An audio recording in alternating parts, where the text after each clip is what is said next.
Hi everybody, welcome. Thank you for being here, and like I said in the last video, I want to talk about Sebastian Rogers at least once more. Sebastian, 15 years old at the time, on the spectrum, and although intelligent, he has his share of odd behaviors and is a little immature for his age. According to his father, he is emotionally somewhere between 10 and 12. Sebastian has some medical issues as well, is not a good sleeper, and so forth. Okay, I think before we even move on, I have to tell you where I stand on this. So, if you do not like my opinion, then you can give this particular video a complete miss. It is not impossible that Sebastian left on his own, but taking everything we heard to date into account and trying to sift through all the nonsense out there, I think it is highly unlikely that Sebastian walked away. In my opinion, I think the probability that Sebastian walked away on his own is less than 10%.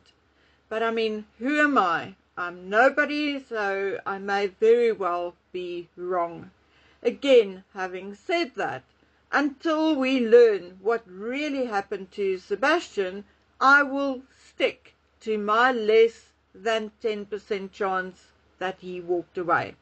At this point, in my opinion, I'm looking at Katie Proudfoot as the one responsible for Sebastian's disappearance, and not because I don't like her face or her voice or because she has done something to me in the past. Absolutely none of that. I do not even live in the same country. The reason why I think she is the cause is 90% based on statistics and 10% on other reasons. Statistics tells us that of murders committed on children aged 13 to 17, only 8.8% are committed by a stranger. The rest are all committed by someone they know, and nearly 80% to a close relative, a parent or step-parent.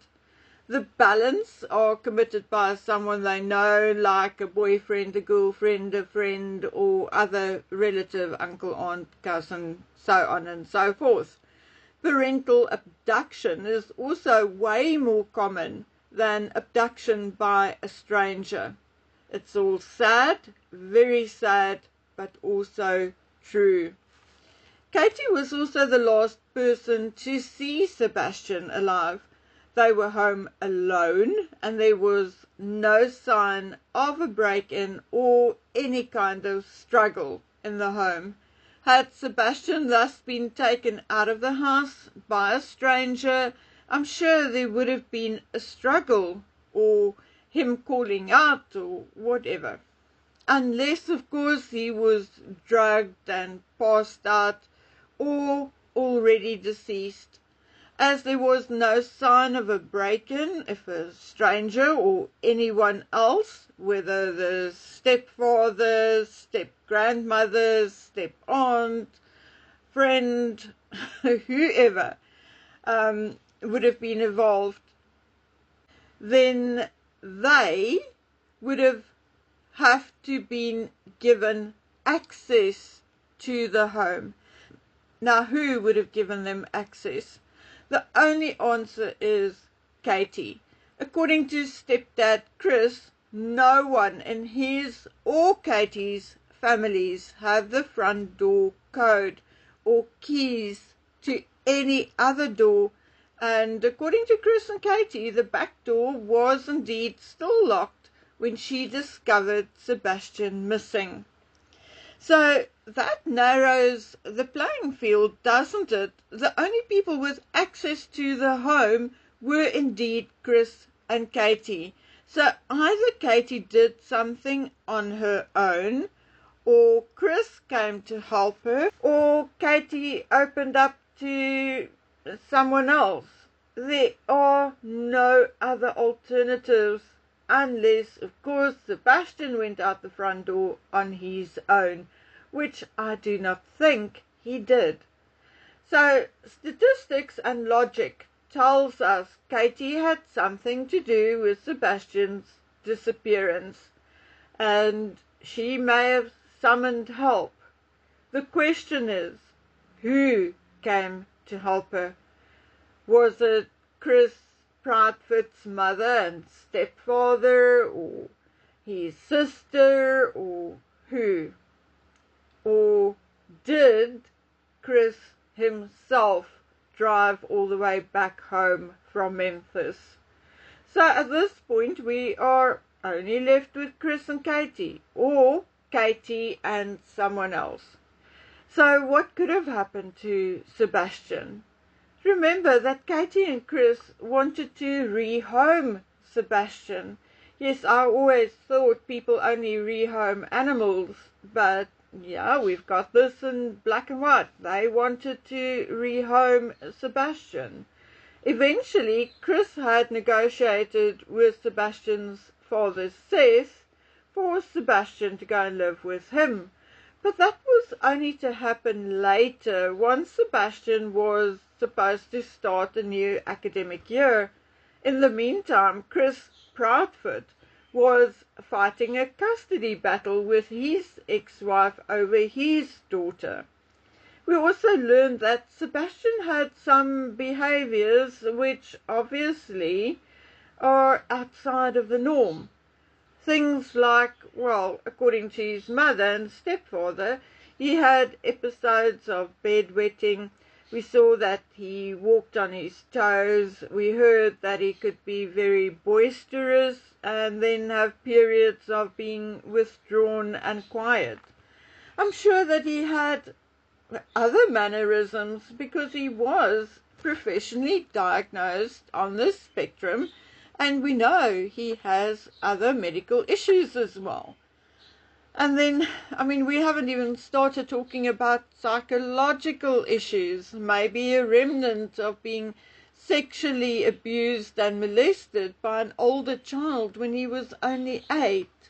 And then, according to his father, until recently, he hasn't received the appropriate treatment.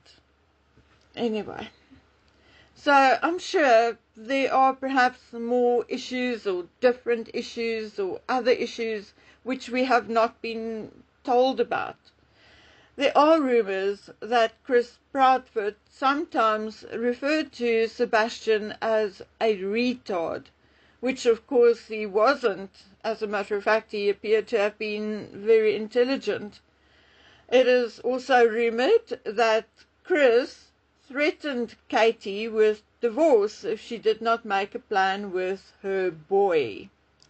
So, although obviously none of us know for a fact what happened, based on statistics, based on circumstances and background and Sebastian's condition, and in the absence of another explanation or evidence to the contrary, it is my opinion that Katie Proudfoot was the one causing Sebastian's disappearance, and or she knows exactly what happened. And before I leave, I have another statistic for you. Children with ASD and ID only were between 2 and 3 times more likely to experience maltreatment. They are also more likely to experience physical neglect and to experience all forms of abuse. For a parent to lose patience with an autistic child is not uncommon at all. Now, I really feel that it is time for Katie to speak up, or otherwise law enforcement must find a way to gently coax her or force her, in inverted commas, to speak up. I'm beginning to feel that Katie and Chris may be our next Chad and Laurie Daybell, because I'm sensing the same kind of distancing and being quiet, okay, especially from Katie. Now, as I said, I may be wrong, but without more information, that is what I think and feel. Okay, ladies and gentlemen, this is it for today. Please take good care of yourselves. Bye.